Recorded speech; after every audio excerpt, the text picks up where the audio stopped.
لدينا سؤال جميل في الأعداد المركبة، وهو يعني يعطيك حلين يخليك يعني تختار أي منهما الحل الصحيح.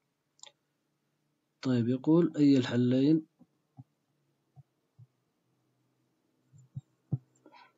التاليين صحيح؟ يعني ببدأ الحل الأول اللي هو جذر -4 في جذر -9.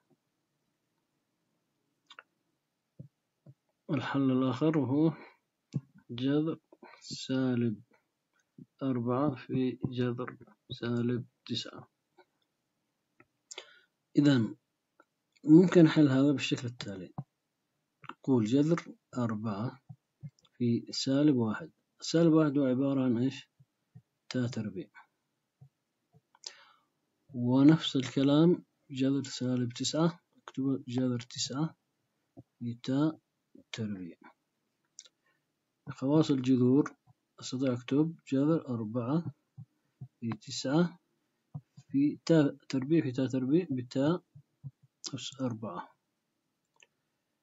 طبعا هنا يساوي جذر 4 في 9 بجذر 36، والتاء أس 4 معروف أنها كم؟ 1.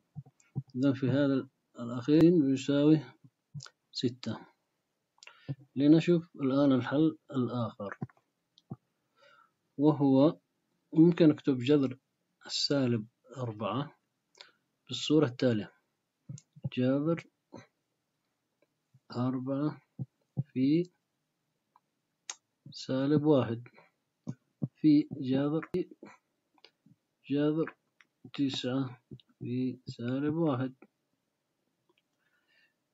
إذا ممكن أكتب جذر 4 في جذر -1 في جذر 9 في جذر -1. إذا هذا يساوي جذر 4 2 في جذر -1 هو عبارة عن تاء في جذر 9 3 في جذر -1 أيضا تاء.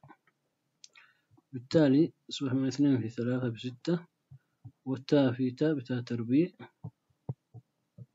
اللي يساوي 6 في -1 ويساوي -6.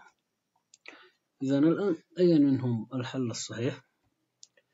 قال لك هو الحل الصحيح هو الثاني، هذا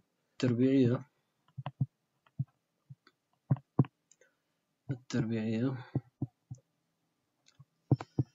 يجب أن يكون